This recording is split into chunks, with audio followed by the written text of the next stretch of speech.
ఈరోజు సర్దార్ వల్లభాయ్ పటేల్ గారి 150వ జన్మదినోత్సవ సందర్భంగా దేశవ్యాప్తంగా అన్ని వర్గాల ప్రజలు రాజకీయ పార్టీలతో పాటు ప్రజలు కూడా చాలా పెద్ద ఎత్తున ఈ కార్యక్రమంలో పాల్గొంటున్నారు. చాలా సంతోషం. హైదరాబాద్లో ఇక్కడ సర్దార్ వల్లభాయ్ పటేల్ గారి యొక్క విగ్రహానికి మనందరం కూడా పుష్పాలు అర్పించి శ్రద్ధాంజలి ఘటించడం కోసం, వారి నుంచి స్ఫూర్తి పొందడం కోసం మనందరం ఇక్కడ సమావేశమైంది. మీ అందరికీ కూడా ఈ సందర్భంగా నేను సర్దార్ వల్లభాయ్ పటేల్ శుభాకాంక్షలు అందజేస్తున్నాను. ఉక్కు మనిషి అని పేరుగాంచిన యొక్క భారతదేశం యొక్క ఉప ప్రధానమంత్రిగా పనిచేసే యొక్క దేశ సమైక్యతా శిల్పి శ్రీ సర్దార్ పటేల్ గారికి నివాళులు అర్పించమంటే వారు చేసిన త్యాగాలను స్వతంత్ర పోరాటం కానీ, దానికి ముందు క్రీడా సత్యాగ్రహం కానీ, దాని తర్వాత స్వాతంత్ర్య రైతు ఉద్యమం కానీ, ఆ తర్వాత స్వాతంత్ర సమర ఉద్యమంలో కానీ వారు చేపట్టే కార్యక్రమాల యొక్క అవన్నీ కూడా మనందరికీ ఆదర్శనీయాలి. శ్రీ సర్దార్ వల్లభాయ్ పటేల్ గారు వాస్తవంగా ఈ దేశానికి మొదటి ప్రధానమంత్రిగా కావాల్సి ఉండింది. దేశంలో ఆనాడు 1946లో ఉన్న వివిధ రాష్ట్రాల యొక్క కాంగ్రెస్ కమిటీలు, అప్పుడు కాంగ్రెస్ అంటే ఈ కాంగ్రెస్ కాదు, దేశం కోసం స్వాతంత్రం తేవడం కోసం అందరూ ఒక ప్లాట్ఫామ్గా వచ్చారు. దాని పేరు కాంగ్రెస్ అని పెట్టుకున్నారు. కాంగ్రెస్ అంటే ఒక వేదిక. ఆ వేదిక మీద అందరూ కలిసి ఉద్యమం చేస్తున్న సందర్భంగా మరి బ్రిటిష్ వాళ్ళు తప్పనిసరి పరిస్థితుల్లో మన దేశాన్ని వదిలిపెట్టి వెళ్ళాలని చెప్పని అప్పుడు ఎవరైతే కాంగ్రెస్ అధ్యక్షులు అవుతారో వారే ప్రధానమంత్రి అయ్యే అవకాశం ఉంది. ఆ రోజు దేశంలో వివిధ రాష్ట్రాల్లో అందరూ అభిప్రాయం కోరితే 14 రాష్ట్రాలు 15 రాష్ట్రాల్లో 14 రాష్ట్రాలు సర్దార్ వల్లభాయ్ పటేల్ నేతగా ఉండాలని చెప్పిన కోరే. కానీ ఆ తర్వాత మహాత్మా గాంధీ గారి యొక్క సలహా మేరకు సర్దార్ పటేల్ గారు తన యొక్క అవకాశాన్ని వదులుకొని గాంధీ గారు చెప్పినట్టుగా జవహర్లాల్ నెహ్రూ గారి పేరు ప్రతిపాదించాడు. పదవిని, ప్రధానమంత్రి పదవిని అంతా మరి గాంధీ గారి కోరిక మేరకు వదిలేసుకునే మహనీయుడు చరిత్రలో మనకి ఇంకెవరు కనపడరు. పదవుల కోసం ఈరోజు ఎలా తడ్డాలు పడుతున్నా మనం చూస్తున్నాం.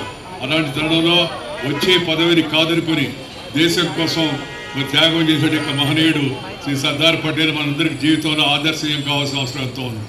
వారి నుంచి మనందరం తెలుసుకోవాల్సిన విషయాలు ఏంటంటే, ఆయన ఒక మాట చెప్పాడు. ఇవాళ పత్రికలో కూడా వచ్చింది, మీరు చూసుకుంటారు. నేను రాసిన ఆర్టికల్ కాదు, నేను రాసిన ఆర్టికల్ వేరే. ఈనాడులో సంపాదకి కింద 2 మాటలు రాశారు. ఆయన వ్యక్తిత్వాన్ని నిర్వహించుకోవడం కోసం 2 మార్గాలు ఉన్నాయని చెప్పాడు. ఒకటి, అణచివేతను సవాలు చేసే శక్తిని సమకూర్చుకోవడం. ఎవరైనా అణచివేయాలని ప్రయత్నం చేస్తే దాన్ని సవాలు చేసే శక్తిని మనం పొందాలని మొదటి మాటగా చెప్పాడు. రెండవ మాటగా, జీవన మార్గంలో ఎదురయ్యే కష్ట నష్టాలను తట్టుకుని నిలబడే ధైర్యాన్ని పెంచుకోవడం. జీవితంలో అనేక ఆటుపోట్లు ఉంటాయి, అనేక కష్టాలు వస్తాయి, నష్టాలు వస్తాయి, బాధలు వస్తాయి, ఇబ్బందులు వస్తాయి. వాటన్నింటినీ ధైర్యంగా మొక్కవోని దీక్షతో ఎదుర్కోవాల్సిన ధైర్యాన్ని ప్రతి ఒక్కరు కూడా అలవర్చుకోవాలని చెప్పని సర్దార్ వల్లభాయ్ పటేల్ గారు చెప్పారు. పటేల్ గారి యొక్క జీవితంలో ఒక్క విషయాన్ని నేను ప్రస్తావిస్తాను, ఎక్కువ ప్రసంగం చేయను. అనేక మంది ఉన్నారు, పైపించి మీ పార్టీ నాయకులు కూడా ఉన్నారు. నేనంటే ప్రస్తుతం పార్టీలో లేదనుకోండి. పార్టీ రాజ్యాంగ పదవిలోకి వెళ్ళిన తర్వాత పార్టీ అనే విషయాన్ని వదిలిపెట్టడం జరిగింది, మీ అందరికీ కూడా తెలుసు. అయితే అభిమానం ఉందనే విషయం కూడా అందరికీ కూడా తెలుసు, అంటే రహస్యం కూడా ఏమీ లేదు. మరి ఏంటంటే, దేశంలో ఆ రోజు 565 సంస్థానాలు ఉన్నాయి. అంటే హైదరాబాద్ సంస్థానం, గ్వాలియర్ సంస్థానం, జునాగఢ్ సంస్థానం, ఇలా ఒకటని కాదు, జైపూర్ అనేక సంస్థానాలు ఉన్నాయి. ఆ 565 సంస్థానాలను వాళ్ళందరితో మాట్లాడి, ఆ రాజులతో, మహారాజులతో, ఆ పాలకులందరితో మాట్లాడి వాళ్ళందరికీ నచ్చజెప్పి నయానా భయానా అందరినీ కూడా ఒప్పించి దేశాన్ని ఏకత్రాటిపై తీసుకొచ్చి 560 సంస్థానాలను ఏకం చేసే మహనీయుడు సర్దార్ వల్లభాయ్ పటేల్. అందుకే ఆయన ఏకతా శిల్పి అని చెప్పని దేశం అంతా కూడా కోరుకుంటుంది. ఆ రోజుల్లో మన వాళ్ళు హైదరాబాద్లో ఉన్నాం, దేశంలో ఉన్న అన్ని రాష్ట్రాలు ఒప్పుకున్నాయి. జునాగఢ్ ఒప్పుకోకపోతే పటేల్ గారు అతన్ని పిలిచి మాట్లాడి ఆ జునాగఢ్ మహారాజును కూడా భారతదేశంలో తెలిసిపోయేదానికి ఒప్పించాడు. కానీ హైదరాబాద్ సంస్థానం ఈ హైదరాబాద్ సంస్థానం యొక్క నేతృత్వం ఇస్తున్న నిజాం నవాబు బ్రిటిష్ వాళ్ళు పడిన కుట్రలో భాగమైపోయాడు. ఆయన తెలవక తెలుసునే కాదు. బ్రిటిష్ వాళ్ళు తమ కుచిత బుద్ధితో పోయే ముందు ఒక మెలిక పెట్టారు. ఏమంటే స్వతంత్రం వస్తూ ఉంది, మీరు ఎవరైతే భారతదేశంలో చేరాలనుకుంటే భారతదేశంలో చేరొచ్చు, ఎవరైతే పాకిస్తాన్ బాగుంటే పాకిస్తాన్లో చేరొచ్చు, ఎవరైతే స్వతంత్రంగా ఉండాలనుకుంటారో వాళ్ళు స్వతంత్రంగా ఉండొచ్చు అని చెప్పని ఒక మెలిక పెట్టారు. చాలా దుర్మార్గమైన ఆలోచన అది. స్వతంత్రంగా ఒక రాష్ట్రం స్వతంత్రంగా ఎలా ఉంటుంది? నిజాం నవాబు అప్పుడు ఆయన రజాకారుల యొక్క సలహా, కాసిం రిజ్వీ అనుచరుల యొక్క సలహా మేరకు నిజాం నవాబు వెళితే పాకిస్తాన్ వైపు వెళ్ళాలని కొంతసేపు మొగ్గు చూపించాడు. దానికి ప్రజలు అనుకూలంగా లేకపోతే హైదరాబాద్ స్వతంత్ర రాజ్యంగా ప్రకటిస్తా అన్నాడు. దేశం మొత్తం ఒకటైతే మధ్యలో హైదరాబాద్ స్వతంత్ర రాజ్యంగా ఉండడం సాధ్యమే కాదు. దేశం యొక్క ఐకమత్యానికి అది పెద్ద సవాలుగా ఏర్పడేది.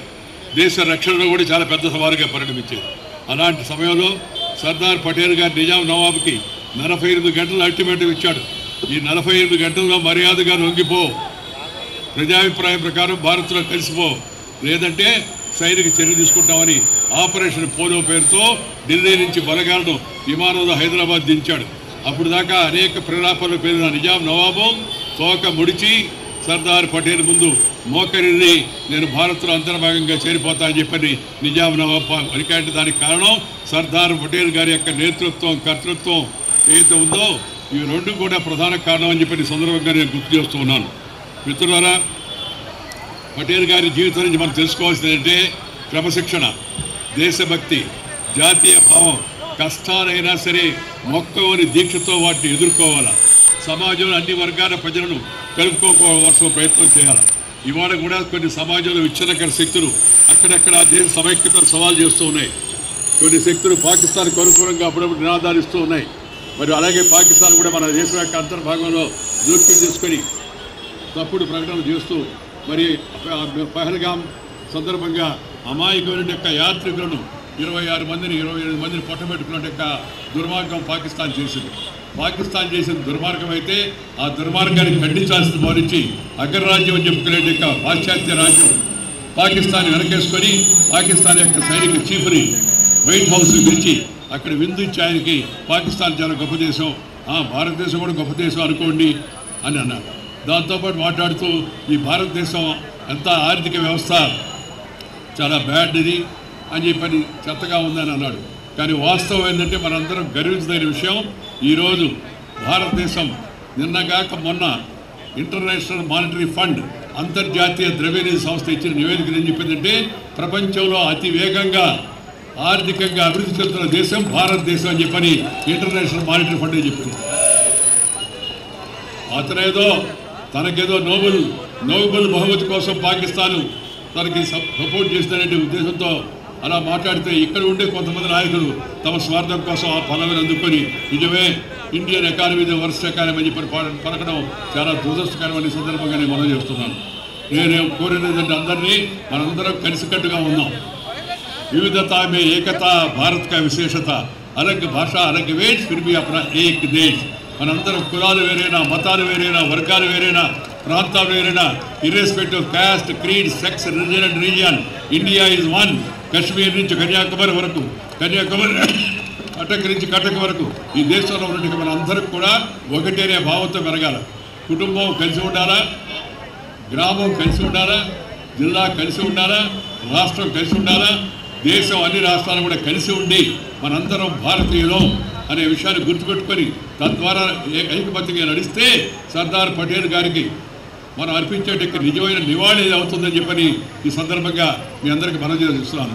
యువత ఈ విషయంలో చొరవ తీసుకొని వాళ్ళ ప్రధానమంత్రి గారు చెప్పారు, వారం రోజుల పాటు మనం దేశవ్యాప్తంగా యూనిటీ రన్ అంటే ఏకతా కోసం మనం అందరం కూడా పరుగు అని చెప్పని ఉద్దేశం. అందరూ ఐకమత్యం కలపడం, అందరినీ ఒక దారి మీద తీసుకురావడం అది ముఖ్యమైన ఉద్దేశం. అందుకని రాజకీయాలతో నిమిత్తం లేకుండా అందరం ఏకంగా కలిసికట్టుగా ముందుకు వెళ్లాల్సి ఉంది.